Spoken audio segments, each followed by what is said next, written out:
So they went on, and ignorance followed. They went then till they came at a place where they saw a way put itself into their way, and seemed withal to lie as straight as the way which they should go. And here they knew not which of the two to take, for both seemed straight before them. Therefore, here they stood still to consider. And as they were thinking about the way, behold, a man, covered with a very light robe, came to them, and asked them why they stood there. They answered, they were going to the celestial city, but knew not which of these ways to take. Follow me, said the man, it is thither that I am going. So they followed him in the way that but now came into the road, which by degrees turned them so from the city that they desired to go to, that, in little time, their faces were turned away from it, yet they followed him. But by and by, before they were aware, he led them both within the compass of a net, in which they were both so entangled, that they knew not what to do, and with that the white robe fell off the man's back. Then they saw where they were. Wherefore, there they lay crying some time, for they could not get themselves out. Then said Christian to his fellow, Now do I see myself in an error. Did not the shepherds bid us beware of the flatterers? As is the saying of the wise man, so we have found it this day, a man that flattereth his neighbor, spreadeth a net for his feet.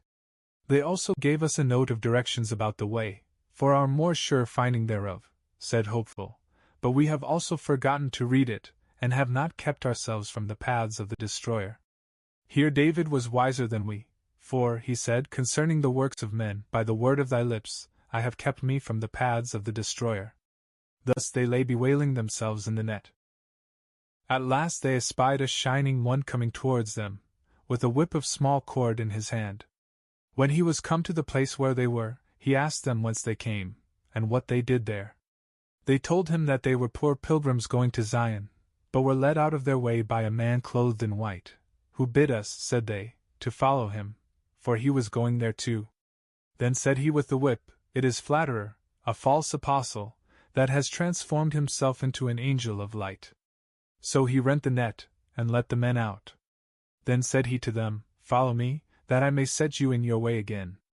So he led them back to the way which they had left to follow the flatterer. Then he asked them, saying, Where did you lie the last night? They said, With the shepherds, upon the delectable mountains. He asked them then, if they had not of those shepherds a note of direction for the way. They answered, Yes. But did you, said he, when you were at a stand, pluck out and read your note? They answered, No. He asked them, Why? They said they forgot. He asked, moreover, if the shepherds did not bid them beware of the flatterer. They answered, Yes, but we did not imagine, said they, that this fine-spoken man had been he.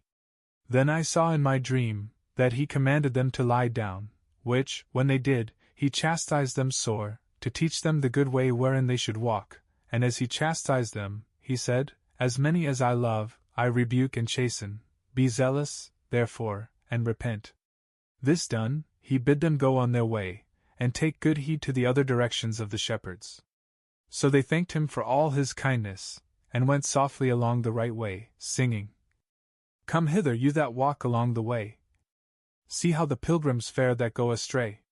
They catched are in an entangling net, 'cause they good counsel lightly did forget. 'Tis true they rescued were, but yet you see, they're scourged to boot. Let this your caution be. Now, after a while, they perceived afar off, one coming softly and alone, all along the highway to meet them. Then said Christian to his fellow, Yonder is a man with his back toward Zion, and he is coming to meet us. I see him, said Hopeful. Let us take heed to ourselves now, lest he should prove a flatterer also.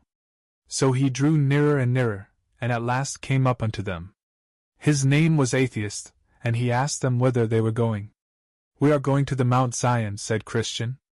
Then Atheist fell into a very great laughter. What is the meaning of your laughter? Christian asked.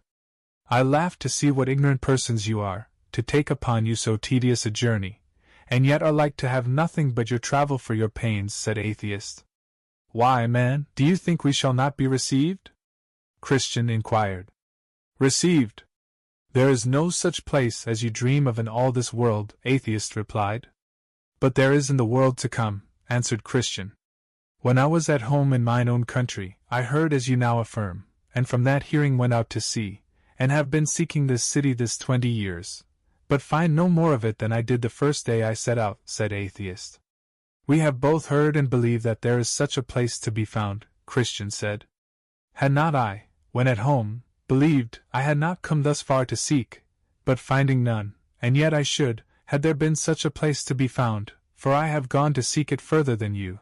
I am going back again, and will seek to refresh myself with the things that I then cast away, for hopes of that which, I now see, is not, Atheist replied. Then said Christian to Hopeful his fellow, Is it true which this man has said? Take heed, he is one of the flatterers, said Hopeful. Remember what it has cost us once already for our hearkening to such kind of fellows. What? No Mount Zion? Did we not see, from the delectable mountains, the gate of the city? Also, are we not now to walk by faith? Let us go on, said Hopeful, lest the man with the whip overtake us again. You should have taught me that lesson, which I will round you in the ears withal. Cease, my son, to hear the instruction that causeth to err from the words of knowledge. I say, my brother, cease to hear him, and let us believe to the saving of the soul. My brother, said Christian, I did not put the question to you, for that I doubted of the truth of our belief myself, but to prove you, and to fetch from you a fruit of the honesty of your heart. As for this man, I know that he is blinded by the god of this world. Let you and I go on, knowing that we have belief of the truth, and no lie is of the truth. Now do I rejoice in hope of the glory of God, said Hopeful. So they turned away from the man, and he, laughing at them, went his way.